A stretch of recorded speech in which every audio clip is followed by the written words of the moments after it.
Yo, salam alaikum badon atul membe jibero la kal tentu kal jayi kal bismillah ñin do Seedy Njie la bengol bari ate UDP ko len nata kate samba e ma fay polo abita directly bari mbatu nga fo dronko nimmeni kan moy quand même fo Jalan Cissé e men tembo men do UDP Jalan Cissé la cika ya fay Seedy Njie kan Jalan Cissé ni me Jalan Cissé lo yow la fay Seedy Njie kan ya Jalan Cissé cika ya dunga bul muna wodi wala ñindi ko yafa kasi ima fa kasi Jalan Cissé lan yafa kasi ima fa kasi yol duma bul why because na apology ke sabe sonna la ko admit ko UDP manke tribalist party and wo mun na manifesto to campaign for 2026 ko algam mem fode adu nim mem fana be campaign yogal 2026 be akitu la sakola nyen kunu kumbal no baraje na man so narara kitiola that judgment will come in handy. It will come at the right time for UDP. Hana madi wala na nin ku kidal ni ke sabara bedata ala nin sabar nin copyright jël bala sabara mbolo pile la nun jak bara mu foto be sa me menkela atani Seedy Njie ala malu be mbol because bi anala loyal be kacha balal de apology ala igo da sonna wala apology jena kiti bonro verdict bina wato mena destructive for NPP. It will come at a very good time for NPP. Alangata without wasting much time. So aji am diam lafta je ko bala bare may ko gap soto raje. So lado diamota dumanin wrong I content roga ron je kunda dena nara ko I hand over to Dr. Lamine Mane. So wat na man na je pileno but I remember wala nyini ko kalkana for Seedy Njie ko honorable alsafa ko Seedy Njie. Dr. Lamine Mane itamu right, thank you very much Deputy Party Leader and Deputy Secretary General of the UDP. Before thanking the press, I would like to take the opportunity to express our appreciation to all the members of the senior management of the party. Obliterate. Dr. Lamine Mane Seedy la I obliterate. Here present, Aji Yamundao Jayago, and of course starting with Aji Yamseka and then Aji Yamundao Jayago. We have Zainab Ganim, Binta Toure, Larry Cisse, Yakumba Jaite, our brother Mansandao from Banjul, Joko and Haji, and all the members of Fatijane, everybody in this room. Say thank you to you all for honoring our invitation. To the media fraternity, we say to you, thank you as usual. Anytime we call you to a press conference, you are present in large numbers and you're here with us to accompany us. We really appreciate your presence, so thank you all very much. Today's press conference is initiated by the party to respond to Seedy Njie's frivolous accusations. The accusations are leveled at the UDP. And as Aji Yam said, for somebody who is supposed to be an honorable member of the House, it's a very dishonorable attitude that he had. Seedy Njie, this is the gentleman who from the time he was a student has been selling off the Gambian youth to a dictatorship, Jammeh. He was with Jammeh, and he was a sellout for the Gambian youth during his presence at the side of Jammeh. Eventually, Jammeh, to reward his sycophancy, Jammeh promoted him and made him a nominated member of parliament. Eventually, Alata parliament, Moman Katefire, nominated. Ya Jamal Damo, Barota, nominated. Seedy Njie Lota for Katefire, Kumana Aboidal. Ndama ñu leen baro fon na fa ñu ne mu ne la fa men fon le baro kanal ta fly ñu baya bala ba. When the impasse happened here in 2016, he was promoted as Minister of Information for 7 or 9 days, I can't remember, to carry out the same sycophancy and hypocrisy that he was doing with Jammeh all the time. This is the gentleman who swore that Barrow would never be sworn in this country here, traveling over his dead body. He connived with Fabakary Jatta to bring about a state of emergency in this country, all in the attempt to subvert the will of the Gambian people. The Gambian people have had enough of the Jammeh dictatorship, and they said, this is it. The Gambia has decided, and we are moving to a new phase. Jammeh was voted out by the Gambian population and a large coalition of Gambian political parties in this country. Yeah.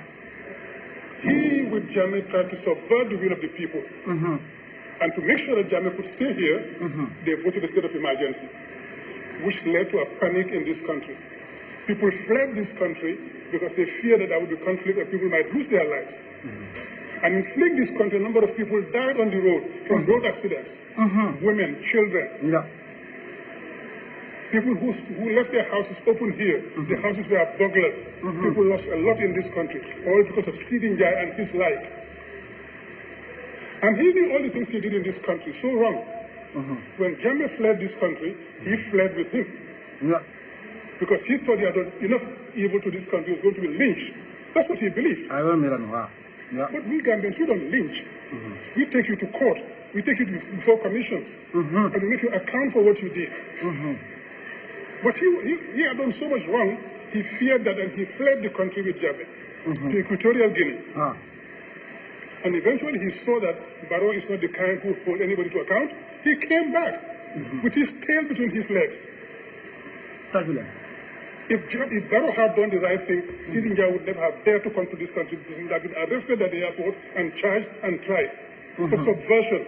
What he did was subversion in this country. Yeah. This is not his first crime. And so many other things. But because Barrow would not touch them, he came back. And what did he do? As soon as he came, he went with Fabakary Tombong Jatta to Adama Barrow and told him, you know what, we can help you stay in power here. And we can make you win, we can make you rich. I'm not saying this. Barrow said it on national television. He said they went to see him and they told him that. He said when they said at the beginning he was shocked and angry. But on second thought he said maybe they are right. And what was the condition for helping him? Throw UDP out of the government. Because UDP was the people who were holding the country on the right track and making sure that what needed to be done in this country was done. So if you want us to be crooked with you, you have to throw out the good guys. And the good guys are the UDP. So UDP was thrown out of government so that they can come with Barrow to do all that they are doing. What we see today, the corruption, the impunity, and as Larry would say very nicely, the tribal politics. All of that started when UDP left this government. And Seedy Njie and Fabakary Tombong Jatta were among the architects of that. Very good. Seedy Njie, this is the guy who a few months ago, and it was enough last year, stopped the construction of a maternity ward in Nyandija. Simply because his name and NPP's name was not on it. Imagine that, a maternity ward, Loptano, Prumusol Bekara Ulula Dame, Akatakela because Atamantaraji. Ala ego, never man Moino, Ninamoino, Teranga Farafaranda. This is the guy who never worked a day in his life here to do anything for the country. He was a parasite on the Gambian resources. Seedy Njie has no qualification. Tachulen, Musuta Lige. Parasite on the Gambian resources. Anamando Kuga Gambia, Alafanya. Bira Karamobang, nominated National Assembly member. Abija Dundamasa Kundakon. Foya Jamala 9-day minister for Abota Jamuruntan Koteke. Another APRC from, in fact, he is 100% Barrow. What more do camera Bafula Fla, better APRC, a better Ako no 100% Barrow. Amazon Afla UDP, 100% Barrow. Over Yata as Deputy Speaker of Parliament. Seedy Njie. Seedy Njie ne man fendo ko la baluo kono ne man feng liggéey la baluo kono ay men wala na bira na Equatorial Guinea imagine rek na baraka don fa war na bana Equatorial Guinea mol ka fa ko loi so fon problème on Qualifications, no skills, nothing. As we say in Wolof, Gorut Yetu. And he's here living off the sweat of the Gambian people. He was appointed to Parliament as a nominated member, and all he did was live off us and live big. And this is the guy today who turns around and accuses the UDP of having militia in this country, going around the country to intimidate people of non-Mandinka ethnic origin. Wallahi. Very sad. Anywhere else in the world, he would have been fired that same day from government. Yes. Because that's a very dishonorable statement that he did. And Peter ma challenge. Peter Gomez. Alkananya Peter la nyonko be kono de.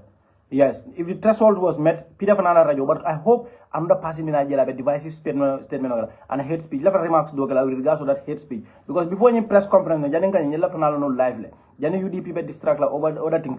There are certain issues maybe they are not getting enough views. But as somebody who comes through the news, I saw something many along left over. But this is a very timely one. I will show you why. I'll tell you why. Pronounced. And we are going to sue him in court to come up with the evidence that we have militia in this country which are going around trying to intimidate people. He has made that accusation, leveled it against us. You have to prove it in court. Yeah, in court. Who does Seedy Njie think he is? We live in this country. He said, Filan Mage, Filan Judo. Yeah, Filan Judo, Filan Mage. We were all here. So any militia in this country, there's nowhere to hide. Yeah. And if UDP had militia in this country, Seedy Njie and co would have been very happy. Yes. Because then they would arrest those people and disband the UDP for having set up a militia in this country. Very good. That's what they wanted. Yeah. That's what they wanted 2 years ago when the PRU officers were killed. Yes. PRU. Yeah. So, wala na para la fako is a dead end. Kityo nying. Yala nga fale nkale ko kityo nying tinano blood. Because nobody is trying to preempt anything. Mobile no remember carry in that courthouse. Almost everybody, hani lawyer don't for kalafila kafoko. We just have to be careful, but it looks like journalists all the same thing. Ikafane useno boja kapunda ko babula. And these are ikonyine para jumalefa. So nyimali se kumome kafana nyim conspiracy. Baro should conduct a thorough investigation. Ate hanarun ko ate ka ma long amamba kalama. It is very, very likely ko abala molbije many alongo. They want to see that the UDP is banned. Because UDP fanaka kibaro so there. Mane is very responsible man. He will not just come and throw these allegations out there. Also, open statements out there. It is very possible that itautale taranyin soldier police umrake fa pruka iba silo sot no nyame ka UDP ban. And we sila dola takam bo fana fula legend be. You trust me or you don't trust me. Sila dola fana betakam. But this is very timely. No korosi. I've been observing it all these days, but being a media event dokera, so I wanted to bring it to the attention of my audience because social media the near wrong. Dolby Mahanimo Fula my Dobie, one more Tansi Kacha. It's halfway. Promote to your back, Kudo from Metabika. But it's good that this one comes. Let's. You officers were killed here, 2 gentlemen, and a lady was seriously injured. We as UDP immediately denounced it and said we must find the culprits and bring them to court. What did the government do? They immediately sent out the spokesperson Sankare to accuse us UDP of having been behind the killing of those gentlemen. He said the people involved got the money in a mosque in this country, and the money was shared between them, and that the government had laid hands on part of that money. He said that guy was a member of the UDP. He was present at the UDP rally, and he was for Yankuba in the Brikama Area Council. They had set up something to frame us, to make us responsible for a killing. So, come Yankuba la rhetoric, and I left a call a match with the profile of coming ye Militia Lesotho armed group Yankuba leba nyato. So, wala neko boying. He has a position at the Brikama Area Council. Abe Yankuba security details all konole. This is a very well cooked story. Gambia, this is not a conspiracy. Almantan and conspiracy law. You make a conspiracy. They want to find and whether Yankuba is relevant there or not. They want to connect this crime to UDP. This is the most important thing because at the end of the day, ibajila patio nyimbe ban nolale. Seedy Njie na la molle be nyintabika. UDP ni afa bi Adam Barrow for life. The UDP fight is finished. Has absolutely nothing to do with us. Nothing. And they are the ones who should tell us who got killed. And they have framed a young man when they could not frame us. They framed a young man who is languishing in jail today. And they cannot even prove that case. No. The objective then was again to tarnish the image of the UDP, have people arrested, and have the party disbanded. Because they know that they cannot win free, fair, and transparent elections in this country. Just to remind you, Samato men Samana, it allegedly the suitor is Samato men do. Did not match Usian. Something like that. Near Keksana news I believe I saw something like that. Samato, it will go away some men do. It will another. No, these people are anymore. They know that. And they are scared out of their wits that if UDP wins, or rather when UDP wins, it's not if, when UDP wins, they will be called to book. And they know that they cannot win elections. They know that they cannot buy the elections anymore. They know that they cannot intimidate people into voting for them. And they cannot rig the elections because we told them stealing elections is over in this country. Nobody will steal our victory anymore. And in 2026, we're going to win and win big and go to the State House and call them before the courts. That's why they're scared. This last attempt by Seedy Njie is another attempt to frame the UDP, to say they are an undemocratic institution, they are a violent institution. They've accused us of tribalism. Of course that failed. Nobody believes that anymore. That has been a lie that has been going on from the Jamia days. Nobody believes that anymore. Nobody believes that UDP is a tribalist party. But they did in 2021. They went out there, they moved by force. And all of them went out there to accuse us of being a tribalist party, that we will throw people out of this country who are not Mandinka when we win. How on earth can anybody think like that? Who is UDP to throw our Gambians out of the Gambia? Wallahi.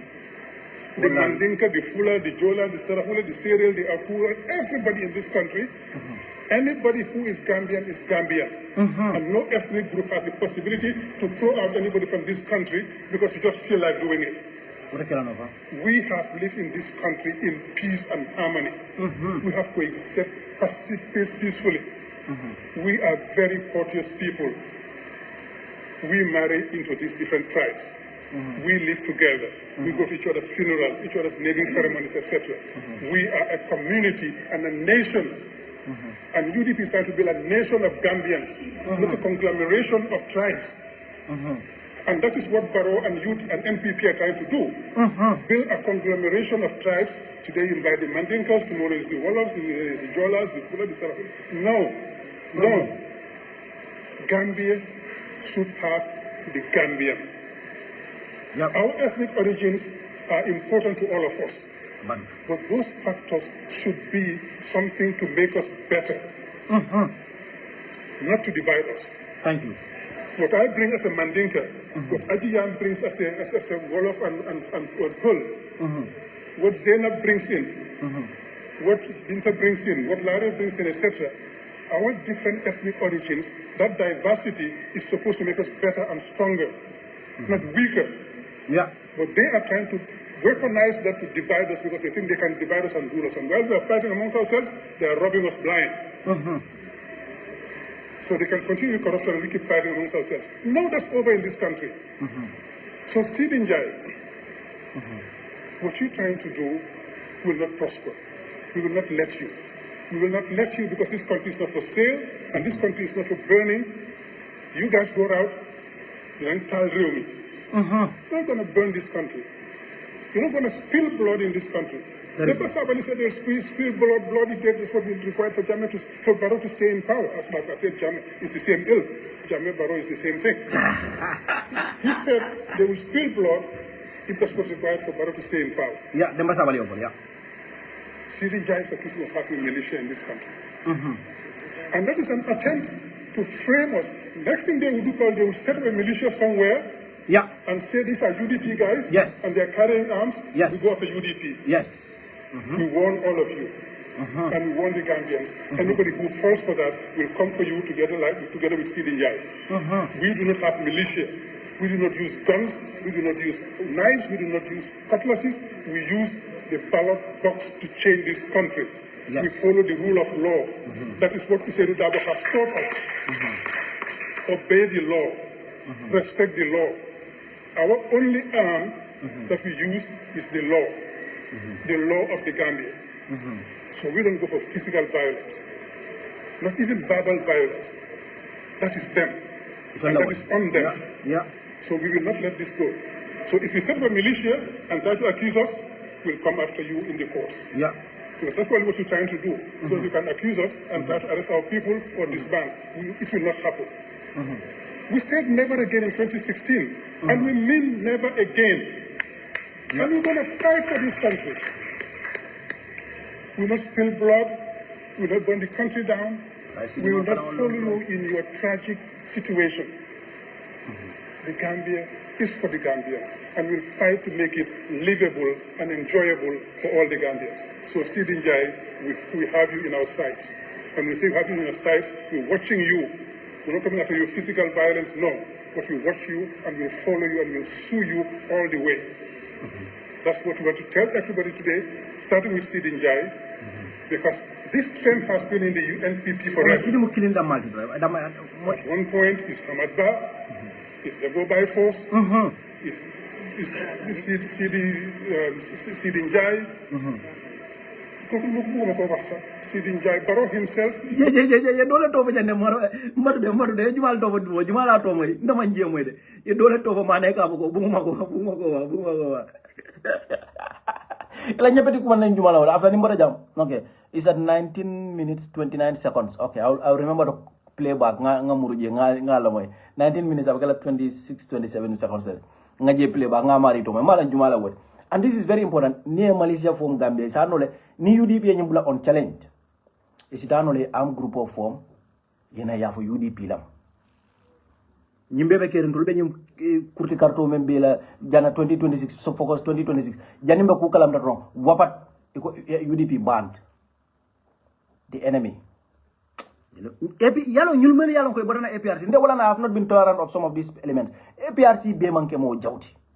But APRC as a structure, many are built, many are the dictator that it was. As a very, very scary entity that it was. Many are chaotic. Many be at the heart of that, at the thick of everything, at the center of it.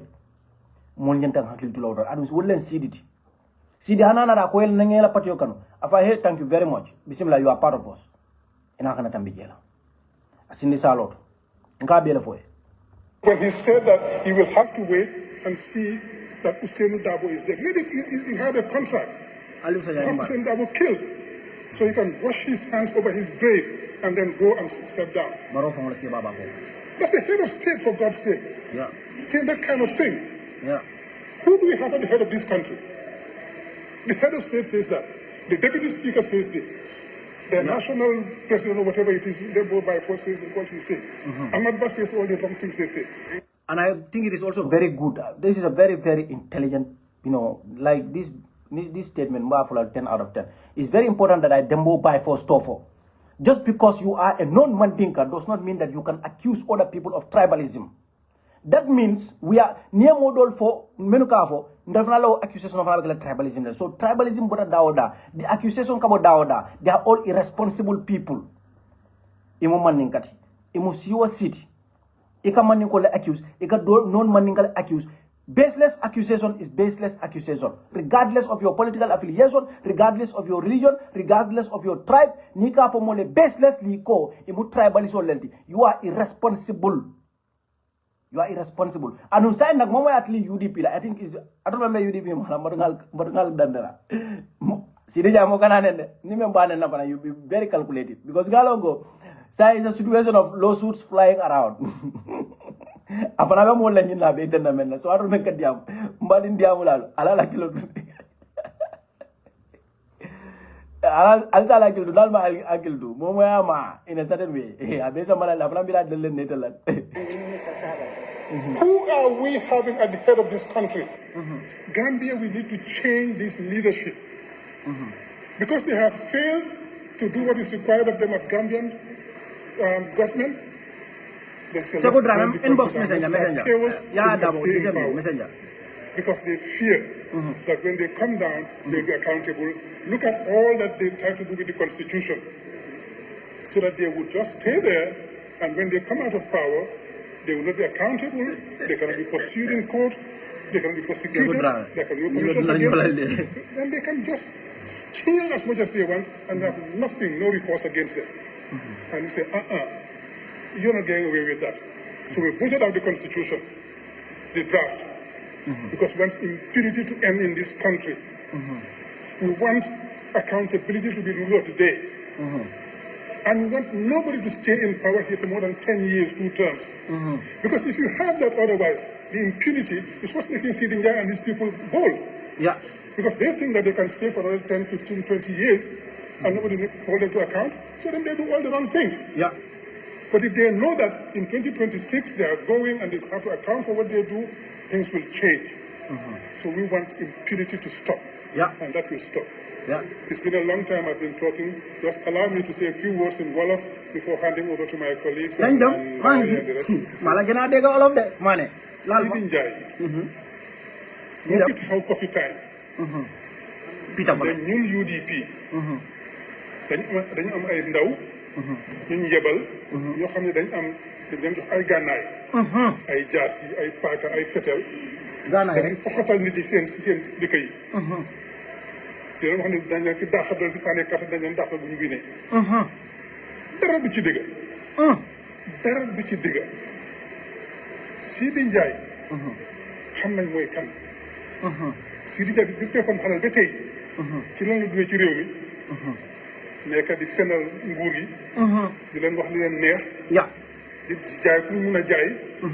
pour ñoom ñu wéy. ci ma fi toogoon student si nekk student nag sa student union bi fii. waaw exactly very important. boo xam ne foog nañ ne dekkuloo ci jaame. ñu dem boole ak jaame ñu sonal la toroxal la xoxatal la tëj ñi di dóor ñi di tëj. pour ñoom ñu mun a jàll ñoom ñu wéy. ci la nekkoon nag di fenal jaame ba waxtu bu ko neexee. jaame jël ko def ko nomination member in parliament. waaw dëgg la. loolu mooy nomination member. de 2016 bi impasse bi amee xam ne xewee ñu bëri daw bàyyi government.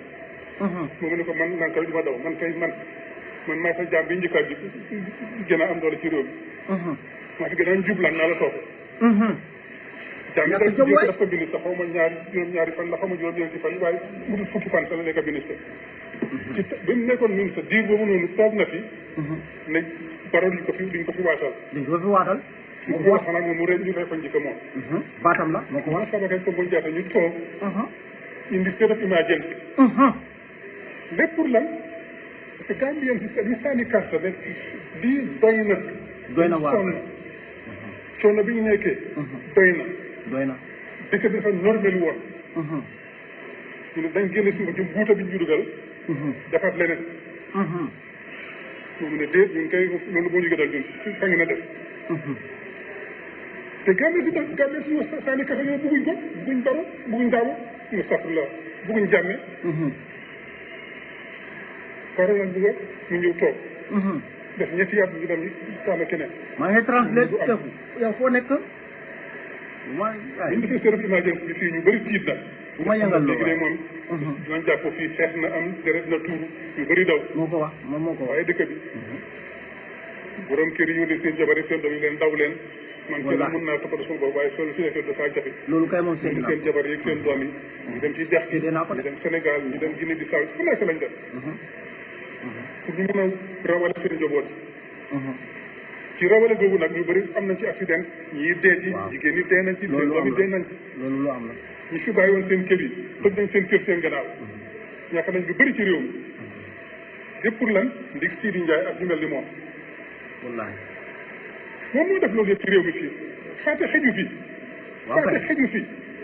bi mu xëyee fukki at la ci gannaaw. juróom-ñeenti at mu fukki at sax. moom ñoo ko fi def. waaw moom la. bi mu xëyee nag bi nga xamee ne Jammeh dafa wàcca fital bi ne rës mu daw toppa Jammeh. yaa dem écriture bi parce que xam na li mu def. xam na ne dañ ko fi téye tëj ko. yóbbu ko koot. waaw loolu la xamoon. mu tiit daw toppa Jammeh dem toog écriture gi. loolu la doon daw.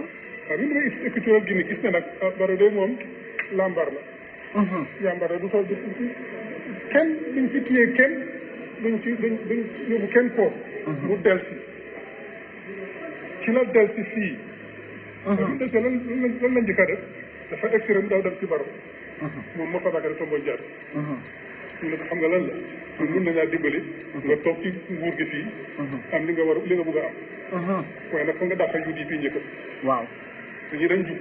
borom réew mi moom si boppam moo ko wax. wax na ko ci télé ñii nii su ñaari kilifa yi toog nii. ñoo daan sandwich Barrow. aji yaam ak aji yaamu ndaw ñoo ko daan sandwich yóbbu ko buy campagne. kara fa jiitu leen ci kanam. ñoo ko xeexal waaye ñu ne ko da ngaa dàq ñooñu pour ñu wax yow dimbali la pour nga mun fee yàgg am gën a mun a am xaalis ci réew mi. non Mohamed Samale bul wax dara alors radio station of nga ntela madama let them go to another radio station Peter nañ ko bàyyi fale Peter nte buka fo Gambia boycott nena ma joinde adum Peter fana ni me lafte itaje bandi ni nte fancy ala ni hani juma hallo ada na Peter Gomez ndase ala I said this, take it from me, that's me.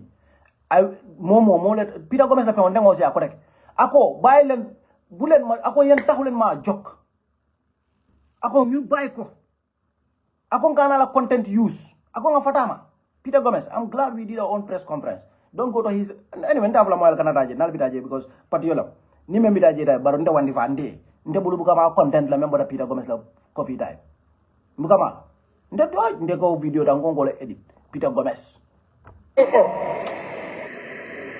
ñu or réew mi yëpp Seedy Njie ak Fabakary ko mu ñaxal jàppale ko ci UDP gën a nguur gi dem ñu dugal mu nekk deputy speaker kii musuta liggéey ci réew mi fii gorul yettul xëyut ngontuwul suñ ñax bi lay dundee suñ xaalis bi la ñu jël di ko fay as nominated member as and by the way Peter ala YouTube nal tata ja hani mem now let me just tell you this nal ba jibe kan ya jela teledo ila remote you go to options you say do not recommend channel ita written le ko tek subscribe ni subscribe tije ita written le ko tek e kana jib nde wala ke nde because man subscribe nde daral drong I just change the options do not recommend channel it does not appear to me anymore. YouTube is very simple, they will never recommend the channel to you, very simple. Deputy speaker Seedy Njie su tal liggéeyal ci réew mi kenn dafa nekk fii di lekk suñu xaalis li moo lekk lewut li moo lekk yelluwu ko ñoom xam na ko waaye noonu lañ mel nag soo du dara ci ñoom waaye ñun gor lañ ñun lu waa la ñoo topp lu waa la ñoo sàmm moo tax ñu ne ko li nga jéem a def du fi xew liñ defoon li moo jéem a def nii loolu la ngay defoon ñaari at ci gannaaw fii ñu rey fii ñaari PIU officers waaw gaañ bu métti benn jigéen ta bokk ci ñoom bu yàlla def na alhamdulilah deew waaye sonn na loolu lépp tax ñu def ko parce que dañ bu woon a tuumal UDP dañoo rey ñooñu pour ñu mën a téye suñu kilifa yi mën a téye suñu parti militant yi tëj leen ba pare tas parti bi thank you Samadi loolu la gaa jublu woon thank you Samadi loolu lañ jàng ci Macky Sall Sénégal loolu la Macky def Sénégal ak Pastef mais ay terroriste lañ dañ am ay very good ay gànnaay yu dul jeex ci réew mi ñu ngi jëm a daanal nguur gi. This is a super comme Jumala Afoja is it Sekou Dramé dole Afoja ko is a super press conference this is a super one thank you ñu tas parti bi ci ñoom Ousmane Sonko ak ñëpp tëj leen ñu ne ñu ndax mën nañ koo def Gambie loolu la gaa bëggoon waaye yàlla muy buur weer leen dañ ko def rek Sankara dañ taw dem ci rajo bi si naaj yu tàng jër ñu def lii kii def lii xam nañ ko maa ne gënu maa dégg olof de ci benn juma maa ne sama olof loolu maa ko gën a dégg olof juma xam na ko donc nga jullit di tuumal la ci rëy ci juma lañ sosee loolu ragaluloo yàlla sax wallahi ñu ko dafa rëy rek du daw dem ci juma ñu jox ko xaalis bi ñu séedoo xaalis bi waaye nguur gi kii rek am nguur gi jot naa mën a am ci xaalis boobu noonu ki ko def nañ ko jàpp léegi nañ ko tëj parce que waa UDP la mu ngi liggéeyal Yankuba Dabo di xam area council dafa dem ci UDP meeting si te yëpp fen la dara du ci dëgg seen IGP Sow génn def yooyu jéemal expliqué muy triangulation naka la ñu xamee téléphone bi fan la nekk moo xamtoon dara alak no bakano da mo len so ka finda ka foko for those of you civilians I'm sorry but you may not understand this very well. The coordinates came from Alpha Bravo Charlie Delta Echo Bravo. So, ala ko malu bag yalo nin ke ba furatal tembe do ga nin ko ibuka to dol fona bar so la ko malu bag. So la ko malu bag rusna to de ma ruslo torop billahi wallahi taala ite nin sangare. Ha! Gambia billahi wallahi Gambia molbe Gambia mena ko to bi onesa i nyanta ka medalol di wala fanya fola. Medalo ñi ci dara joto le ñu lakko di ko ye ko do bondi damendo I hamo momenti ya bele bondi ñodo ci triangulation sax li ma wax sax soo ko dégg la gaa dafa réew yëpp def na ko ci réew mi fii pour tuumal UDP pour téye suñ kilifa yi tëj leen pour tas parti bi yàlla muy buur am na digg rek lay farle yàlla moo ñu taxaw moo tax mënuñ koo def waaye ndeysaan téye na ci doomi jàmbur tuumal ko jox Mama Jabi $1 million pour tuumal ko o fana Mama Jabi waaye daa ngi tëdd prison ba tey ye Mama Jabi fo jela Mama Jabi ñu ko be kida si source ko ade Casamance connection so dole aba fala mo len te boda janala ka jine fana original claim imagine that mantra fo ala gamben ya question kande ila credible witness in Useno Bojan case wala nata la banka ke force lady la force lady de president la sister la friend Fatiha Hydra bulo be kundo wala kaka Fatiha Hydra ga ya Fatiha Hydra fana fe ofen jedro purro ayo pose adada Mama Jabi ida Fatiha Hydra ngamo ko Mama Jabi fana ni anyadu ndo Fatiha Hydra la ga fana anyadu ndo but anyway Mama Jabi is claiming some Guinea origin ni manyina aka damen dof because aka titar damen na aka origin aka is outside of Gambia. And any activity be aka go ada some connection so in Casamance and all that. I'm still not saying ko amanka Gambia, but imagine if this was UDP. Ibafla ko ini luntaw be do ko ni mu luntaw ti. Kembare ba skala ka ko luntaw la. Ban tolta hanyala fola de. Nin tol nga fo re ba fola ko ha atul ka albe luntaw no madene. Atul malafi mola me manke UDP ngati me manke manding kati. Idrissa Jane, thank you very much. But Mama Jabi, the witness, and by the way, Ali alano ko Mama Jo ko dollar. Mama claim ko ate baro fo men ke udlat was very bad. Mol fara police ol fata ka fo ko ni me witness o nyembe million dile. Mana ko jela million fa half million number. Government manya na okela. Now you are pushing what? Dishonest witnesses. But again, if you go by the statement come maneka nyembe for them.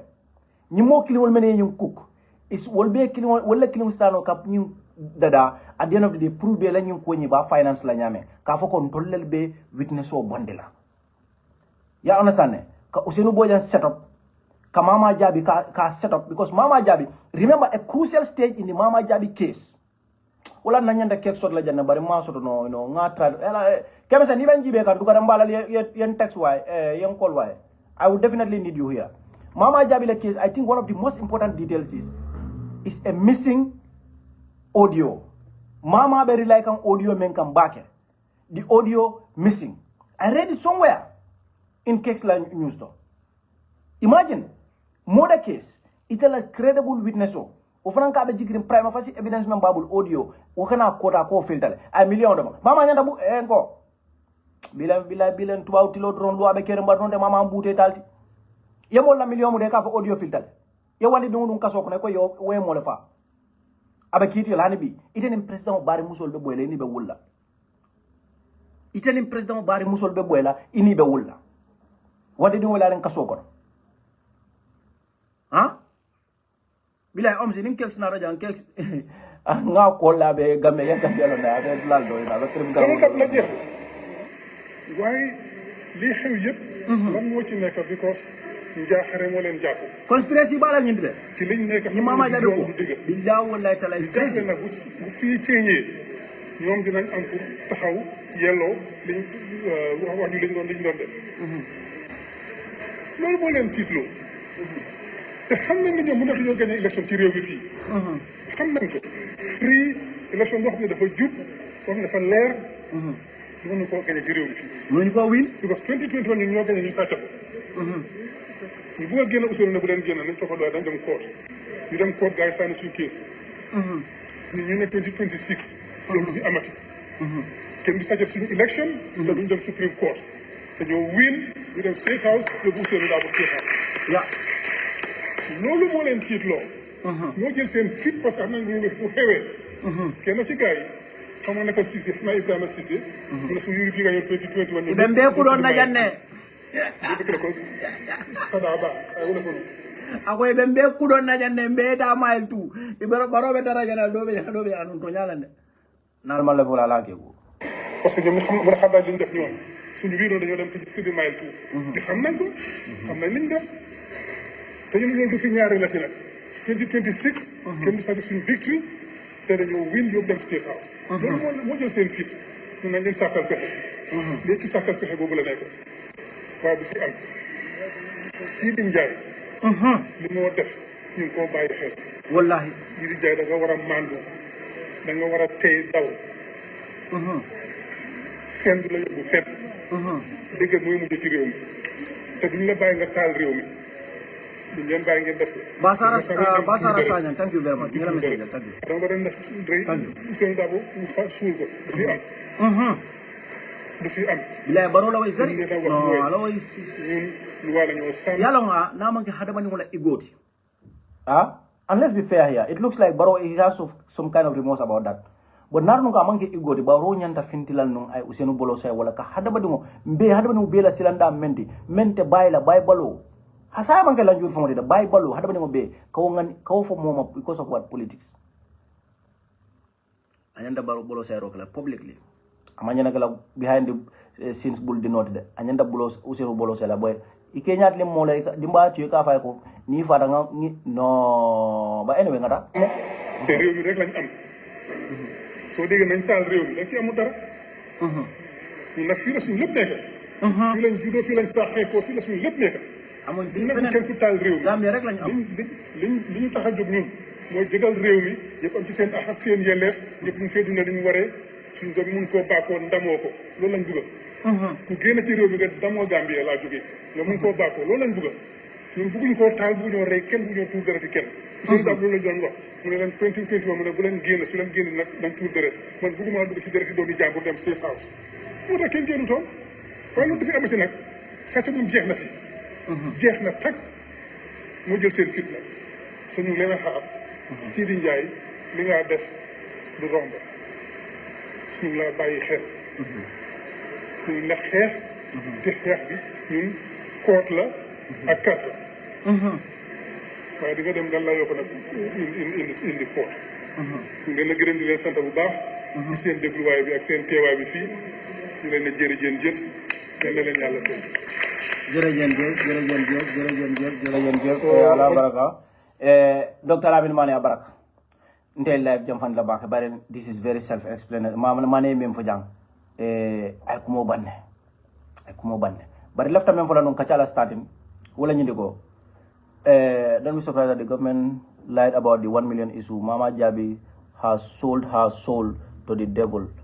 Well, okay. Mama Jabi has sold her soul to the devil and she will be in jail after 2026 elections. Well, now court mislead. I think that is sufficient to sell her to send him to court. But also, Ousainou Bojang can sue Mama Jabi. You understand? Because I mean for is very dangerous. So yala nilfo kana make because Ousainou obviously I suspect ko so bita ko Ousainou be na man sakunda sulan. Ya sorona already he's already in jail I believe for like 2 years. Okay? And then I mean India mbata ja model wa me conspiracy le puska. But I will tell you this. So has a degree Nimanyina is a lawyer or at least a degree in law. So he's very conversant with the law. And also atafana from police officer before a very senior officer. So Ousainou rights were violated deliberately. Wato mene Ousainou muda mol koy ko al Ousainou hanal ma bula lawyer ala bula na la lawyer ñoy they refuse. And you know what that causes? Aka problem on at the trial stage. Because ye mem muta man sonka anala lawyer ñoy near statement no table na tata kota kafole ko I gave my statement on the duress. Unfortunately lawyer ga dol ko tende anu criminal lol fana hanen lawyer me ko te ni tata lawyer ni tata kaso kono it can mean for boost lawyers. Prisoner maybe it can no coach le. They're gonna tell you this. So Hananuka man top notch lawyers or Hananuka public defender than Malasono. He will claim I statement it was on the duress. So now you have to put the main case aside and look at that issue. Trial within a trial. They come to trial within a trial. Yeah, they have to determine the authenticity of that statement itself. And they have to conduct a whole proceeding. Then nobody they come to the main proceeding. But in any case, woman come and delay the month. But the ultimate outcome still now about impact land. Because how what near determined the statement was given under duress, so statement of be falling. That means the suspect will change his or her statement completely. At the time, Mealongo, work at water and made evidence, forensic expert can data to Gambia. Ibalma can. But I'll forensic lab also I know for a very long time. But ngalonko when it comes to forensics investigation, Almantra at the level of the top world, the first class world. Almantra West Nyola standard. Han Asia country dolbeji. Alman Jorang also in essence. That's what I'm trying to say here. Proper investigation. Ngalonko you are under resourced. You are underfunded. You are underfunded. Atol resource mala problem on. So it could be part of the broader conspiracy. Can you not write muna can you deny thing? Ka bali another loyal nyoje kala time of waste. You don't even know what these people are trying to do here. But left time for UDP, before in press conference, I was about to come live. In the second part of the program, I wanted to talk to kids about some corruption scandals left all the wrap up because I'm by interview the parliamentary the Russian oil scandal, the parliamentary is just a preliminary report. And I think it is not. But I don't want that to just come from me. I want to hear from somebody who, he have been following the case very closely, and then we can expand on other topics as well. So left aside from the new tribal remark that came from Seedy Njie, if UDP did not respond to it, because I was watching another program, and for reference, many alonko they want to follow this program. I believe the branch interparty mo go start from minute 30 to minute 35 into the program. You start listening. Because at some point, the interparty, which is a very neutral party, neutral entity, and very, very, very important entity, they have to address this issue at some point. And they will have to do what? Allocate responsibility. They will have to at some point. They have to, hate speech will continue.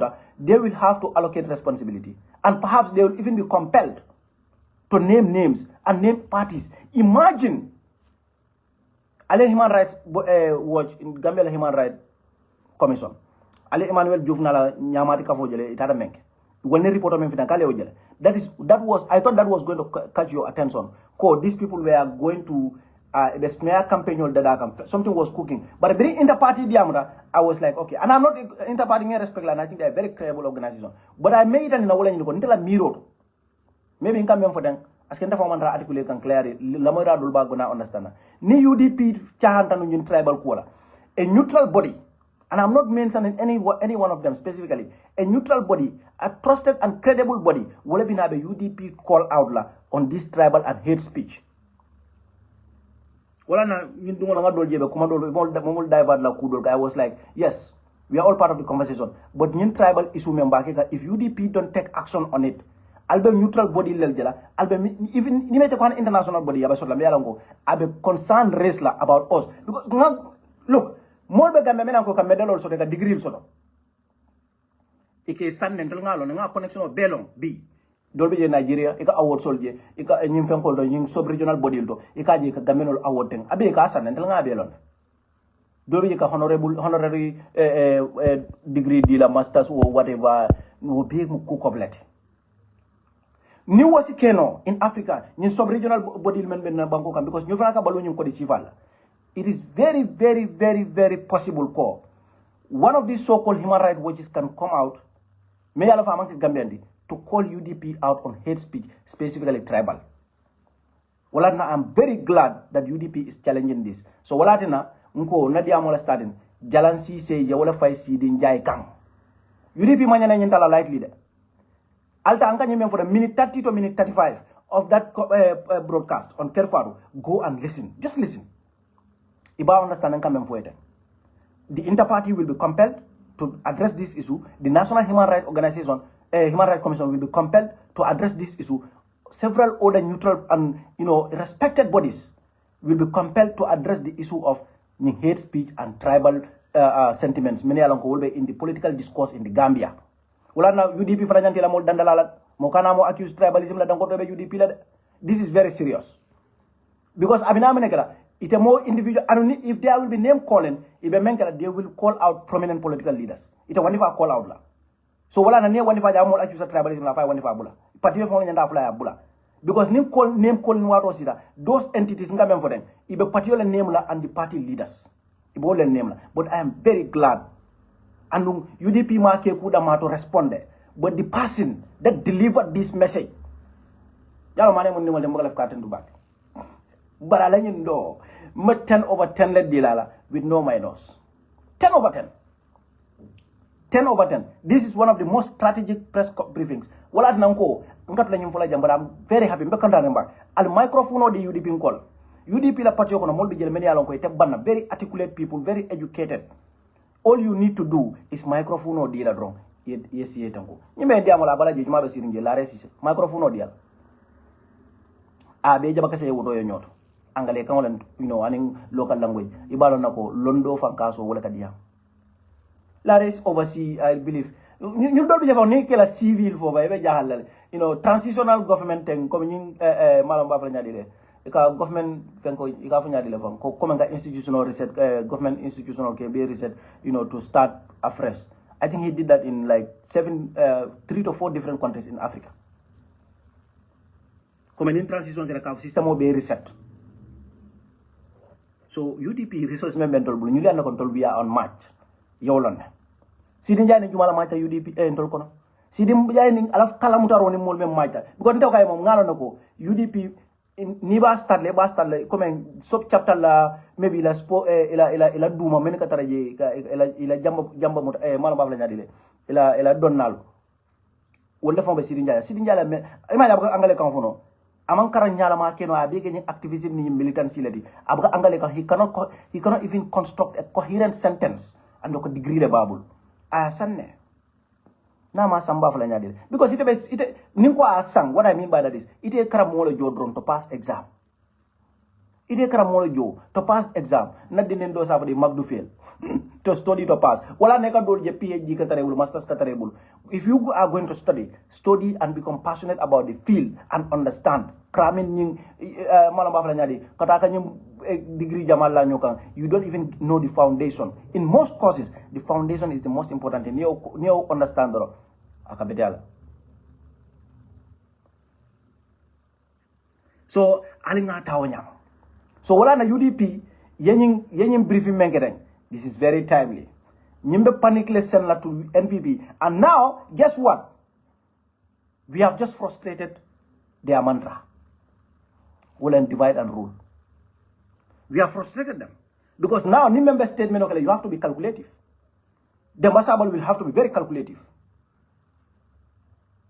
Very, very well.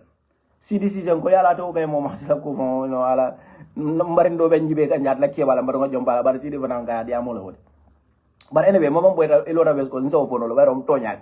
A lot of us goes the Yankuba boy, the money Yankubamina, Kajan, Gomava Saga, Ekaga Jimmy, defender for Yankuba boy, Brother Lamin Kante. Sorry, Lamin Kante in what context? Not maybe one of them, Ebola Jabi Kante. Thank you, anyway. So this is the fact. UDP any response making it is very, very good. So Alim let's become responsible when it comes to this tribal thing. Alin Kana for New Albe Karima Kanda because of tribalism. Alanga Hakil. It is going Anung Albajala at the end of the year. Can you remember that? At the end of the year, human rights and international observational and in Fenkol Memina, reports on Memina on Gambia. Tribe called Findila. And in fact, one of the things that UDP need to be scared of, Walatina, UDP Nyande Akiltula. Emmanuel Juvnya Law Fenkole Emmanuel Juv, yes, thank you, Monjay. Emmanuel Juvnya La Fenkolem Findida. Monjay.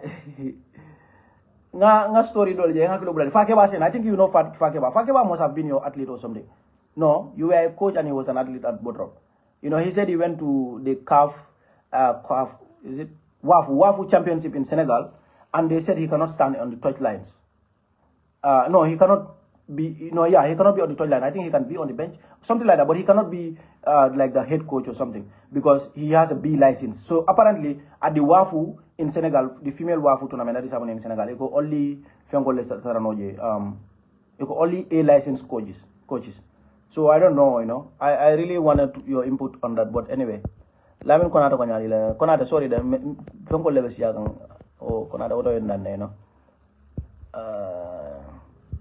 Okay, konata baraka, thank you ngajer. So the other thing men keda wala nyini ko Emmanuel Diouf nyolo headline no men fine religious leader highlight dame. Alialo noko wo report woni niya read inside the report itole religious leaders memfo wol mandra even in the top 2 religious leaders religious pop issues wol mu number 3 let number 1 and 2 ni manyina politics and mala ni munem but religion na nata number 3 but ye politics ye politician ol ning religion neke je as number 1 abe tambila nyinna ibina ibem fayla menu kan wul ben to folale wala na UDP men keden ñinen borode ñinen kalpatoti Seedy Njie jalan si say yola faye kan ya fa kasi ima fa kasi ni apology ke ngara apology yang ta nga kena testimony ti ngara gambeno li anko ko iko ikafani ala fomma aliyam bal non carte lale bar sabe tembo mendo ikal sa murni non kanne bari e kangol lanne mem fonu may fongol ko to nyanteng iko to ye mem fom manun to nyante al man carte fa me fongol falentina te ko to nyanteng al na le carte dina ado gambeno be carte dilana na balanda ngara kiti bon ni nga samba kiti bon ya boy ndije ko ay même fo UDP mo fanyala mo UDP ko manke tribalism UDP ko man joranta ka di molla ka foy ko alta non man ka fulol ning surwal ning sarakulol ning odasiol ka foy ko alta carte fa la jalta registre la jam ko fana manke toñati so wala nan kale ko Seedy Njie nga jalan si sewla dia ya fa tana ima fa tana nyamo iba fole ko ne nyin kembe kukelela hani bi kanola be je sa be da men Seedy Njie la nyungo fennati jasi men keno aya fa tana ama fa tana ata jalan si senyi dini ya waro mala jaran ka dini nyuma bi o da boy ka fanya ya ba ni kafte de tulaje ni kafta no ka ni kafte de farala ni kafta de tulaje ni mol dara fe ngola be an kandola kama dina kunna kubala ni amo dini la te kelen la ni la beol la ba kabla ñoo ko na la beol ka la fa kabla ñoo ma ka boy go ni kafte de tulaje ni kafte de farala o mu kafandu ya ko moldi provocation kumola wote wala ni wala beol ila bal ni na bal ni kafta ite tulaje andu de farala ya o man ke kumati ni kafta bute rolem do ave kelen ni la de so always Seedy Njie kan ni kafte de tulaje ni kafte de farala jalan si ya fa tana ima fa tana abebe buljet ya fa tana ima fa tana ya fa tana ima fa tana so last thing left for wala ñu diko the issues nte jam fala je baga because I have to go. By the way, I think I still have 10 minutes before I catch the bus right here ka finti jam you know saidara nga kuma kibar do lel mayala ko no mameno lonno so kamal al kana wala sa en provocation nga update dol so to jela Yunus yara fang abenyin diama membela iko ata fong la ya molu min ya lom bateke wolle nyim ko ay wol fol mandra APRC UDP kabiratu ma yara fang ibeno APRC le hansa iko be NPP le imandra UDP. Imagine that ntol wala nyo sabaka. So wala baraka wala I will not malaf ka jam for topic ko but I should have known that about Yunus. Wala na nim ko kadila ndol ka findi ikadiamu but nyando ndol nyando wala na junal anu inara fo fana kala broda papa is working for Baro already anu usene kudo for about Yunus UDP ngol be nyando wala mam video nyim previous on ta play no la jam but the fact that ko Yunus is able to go to every single congress men keda UDP jam is suspicious jumala ka tikedo sangay so usene be men fo ka wala nyaka ta yalla jumala ka tikedo sangay so there are all indications ko he's an agent within us yalla ni agent kumo fogan hana pati nyato ko alpha do fankafal dol ka fu kumengo you know some of these things and it's very likely because NIA ngalango a political branch, one of their branches deals with politics they have like I don't know 7 branches now say 8 but they used to have 7 so one of them is used to deal with politics so obviously niben konto iben kono that is very likely. But say jumala usenu maybe ning ko dara fa candidate but atoni Yunus be give up because now man give I think Usen should come out and tell us menuka Yunus hydra phone akatutala na congress but ka summarize ali birim boda Spain dia mo soto Yunus hydra lama ayama nya dile another drone idea ma wulin out of nowhere mbara na America abeji amam fem for dabo ya bari yana da diamond so if you add that 1 and 2 and the fact that he is flying all the places to go to our congresses so halarun ko bentol fon be bayre because I'm not excluding myself out of the problem but I think for now people like him and me should be banned from attending UDP congresses. Maybe that will mitigate it a little bit because na success call out wrong we have diamond so I think bare minimum what should be done is let him be completely suspended, including myself, from attending UDP events for the time being. because nimbi bitung badal wrong kudol kake will manyana sota bayo sonko I am not sure from be add no la bang yeah powerful send request I don't know even the program right at the end le and I don't want to go for another boss because that's going to be in another 15 minutes from the next one, so that's going to be 20 minutes. But you have to send a new request. Try it. I think I'm in a portrait mode. Yeah, it is looking very suspicious. Oh, boy, you are the first one. Wow. Okay, I'm a portrait mode. Let's go. Then I will.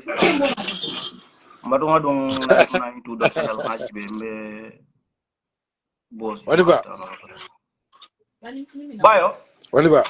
Now. Go. Karata. The next topic ni kaya na nila wala. So Why? you topic member. Elaboy. The topic member na daw. Yeah, sir. The next topic ni. Yes, sir. Kanata sino di word. You know. Yes, sir. You very key points on the major and I believe Monmel Bela Moikan. You know, Yela Moile very keenly and the look like Ayale neither na timeline or to Seedy Njie. Hey, sorry, but can you hold on? Sisla, I understand you are very active here. Konate also is very active. I'll say my clearly because the Bible is very, very low. So I know what happens. But you can keep talking. So I'll watch out for the feedback if you are being.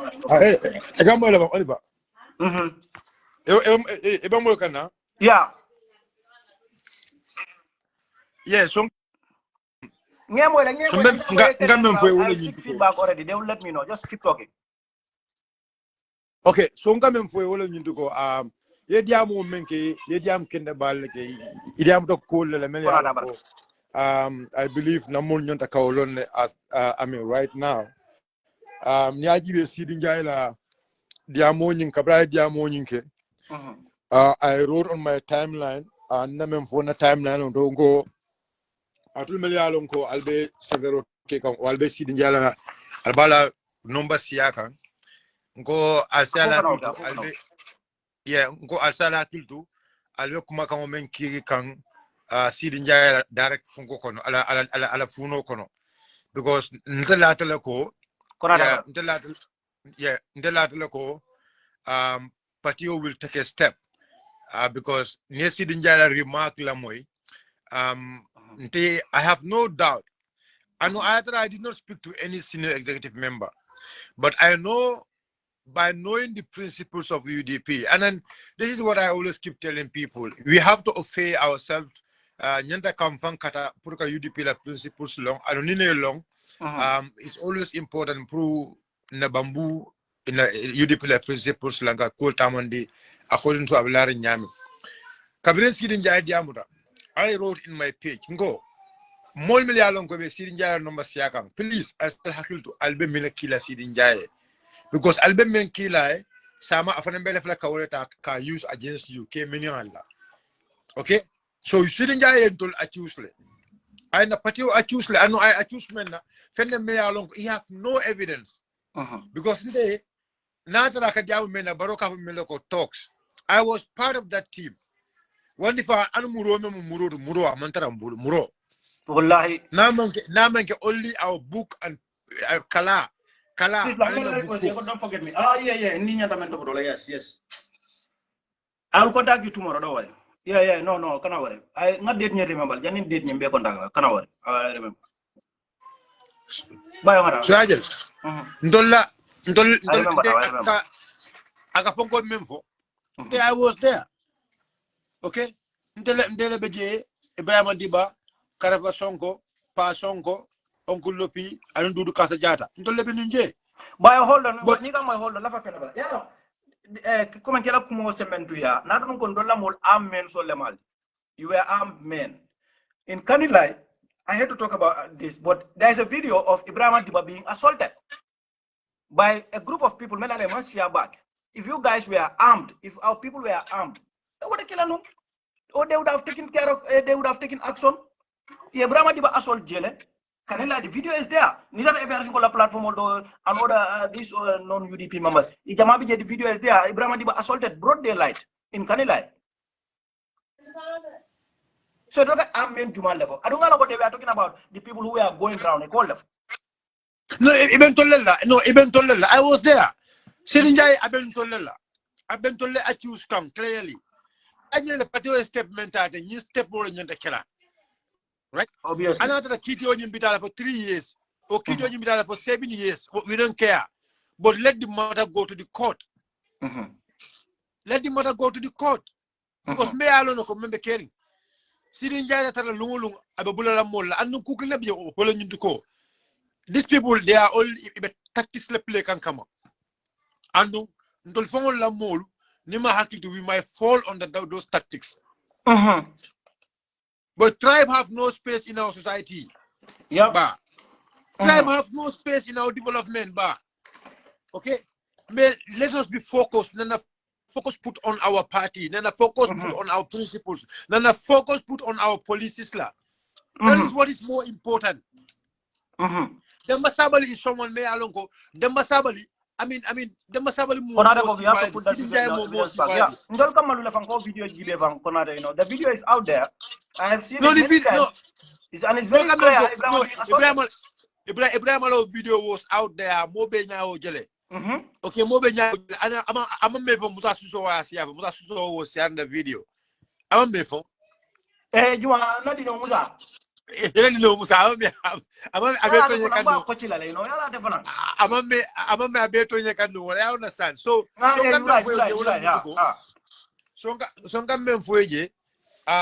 I didn't say happy to bag it. And then as a brother, wonderful. I want to use this opportunity pour diamouye. Okay, as a brother, okay. I know sometimes you might be distracted, but focus. I want you to be focused. Focus on the party principles, focus on the party developments, focus on the party agenda.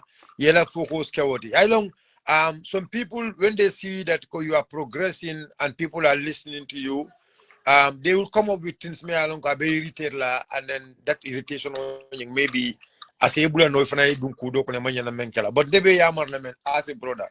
I mean focus on your political party. Focus No ila party ila agenda la. Focus ila party ila agenda. Ndebe yamar la wala. And petty call, you know, I mean, please, mbedan na menna as a brother. Petty call, you know, puri ye da bundu wol kono.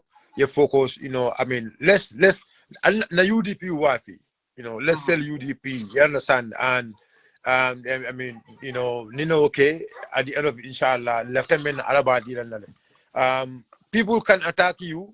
You understand? Because nalone, there are people they are just doing what they're supposed to do or what they feel like, but yet still people are attacking them. You understand? And so it you know, because at the end of it, you might not attack people, but people may attack you. So okay, focus. Okay, Yeah, thank you. Thank you very much. Nga bayala kuma nga final be kuma nga be tendungal be jay tumando bana focus ni den distract no lo bala dol be dol ko kanjo Facebook jande ndela Facebook ko nenda li kanjo be transparent la mbaba le kanjo bu kanjo in fact my page is on a restriction, a certain type of restriction. Mbala fu yalla bu gela kulol be fa jawole wala mo bala bare wo fa me asi mamba bala yalla don si don lay mo let bala jela video ngo labanta wala siara so me restriction do le ko so wala fa ngati na ñu waro ko ni kam ko bu ka video ci aba nga men ke do nga men ke jama I normally do nimbe live la nga live nimbe sa nga video la avoid demande because janni bi tan number la bala jela video imagine bala boy e dafa nam boy ay number click sa ba man sa keno daw sa particular to bi abonné mu ka sa keno yeah Mohamed Camara, thank you very much. So so men ko mira anu. The thing is, some of you don't understand the sacrifice that it comes with to be here. The camera kudolti, the camera go. Eko kodi jamal so. Nte udah nte buka dalam sosial Facebook. Nte la bank account ko donate mo Facebook. I don't jamal bo. Ika yung theory fall bona bidol. Nte buka kodi so Facebook. I don't have it. And also, hani menu be Gambia content creator fall. Mo fo mo buka so dol ka so. but I'm see back. Nila audience from Gambia, one it for somebody like me. Facebook, they don't want to, they will not pay. Which advertiser is advertising in Gambia? That's very common sense. Okay, Intala audience about I think 30% of my audience are in Gambia, 70% outside. So that 30%, they are out of it. The second thing is not content is explicitly political. YouTube knows UDP is a political party. I'm always talking about them. I'm always writing their names. They know all the prominent figures, when it comes to Bensuda, when it comes to Yankuba, when it comes to Rohit, when it comes to Loya Dabani, they know. These people, this is a very advanced platform. So they know content is mostly political. They don't want to reward that too. You understand? So you need to understand. You need okay, kana worry. Kasi sa me almond dila. Ngalong baye me foi fana left wala bari. Ibe da ise wala ibe kulen. So wala bi je no. So men go si val mira ndesan. Until because we don't have that luxury. Ni left okala nda profile okala. I know about content creation. Ni left okala numbe page ola create la mfangoy. With my name, then mfangoy ta je. I know how to do that growth. You know, I started with people many along I help nganyoma ko duma. Now they have millions on Instagram vengo. Mfangoy ma left. You know, but now I don't want it. And I help content creators kabini for Nigeria. I help people, but I help people, but the profile from program monetize man is very, very difficult. I'm get page the modernized one. Profile of monk so the page member je wala ñu dronko. Maybe no stars ki there's nobody may star ki star wala bindole. 2, maybe new subscribers. That's also discretion of the people. 3, advertisement. Okay, now the global index, the billionaire, the richest man in the world. Now the list one jibe. The owner of Facebook, Aselta Santola. So ndela video, ndela video jibe, advertisement or jaga. Another jamaka video jibe, you can attest to the fact that advertisement or jaga.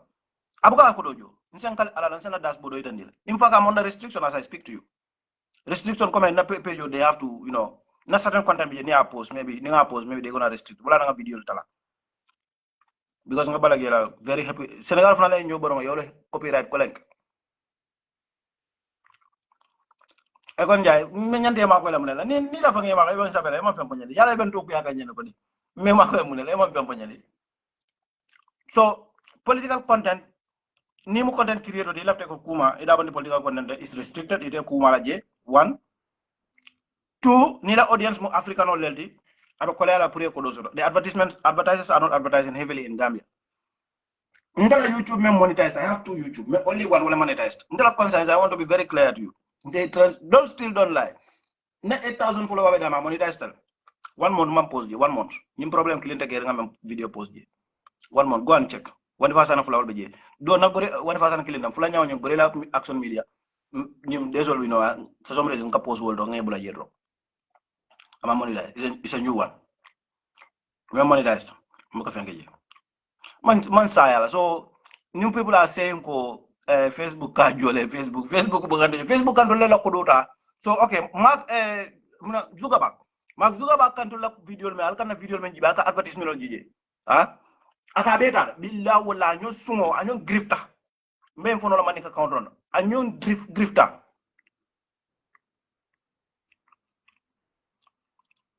Okay, di baraka. Anyo grifta. Ata keren dunia. Ndefon kam fa la video jibe ka advertisement jaga. Mol kana video jibe ka advertisement jaga. But you not even believe ko the advertisement kana the monetization tool mene ka fa nyadi le. In stream ads where it's not even visible in my fenko in my dashboard sa kon sa apply. Among eligible on table amumo fo le man as a tool. It is not even available to me as a tool. So alkana okay. Okay, yanku baraka. Ikana mira ko ndoko kodol Facebook bukan dulu jo wallahi ngal dan Facebook bukan dulu jo ngal barnde nak ngalon. I knew it because I managed several political platforms before. I understand, and I also manage private content creators. I see what anin nying ka ganyamen. I understand it very, very well.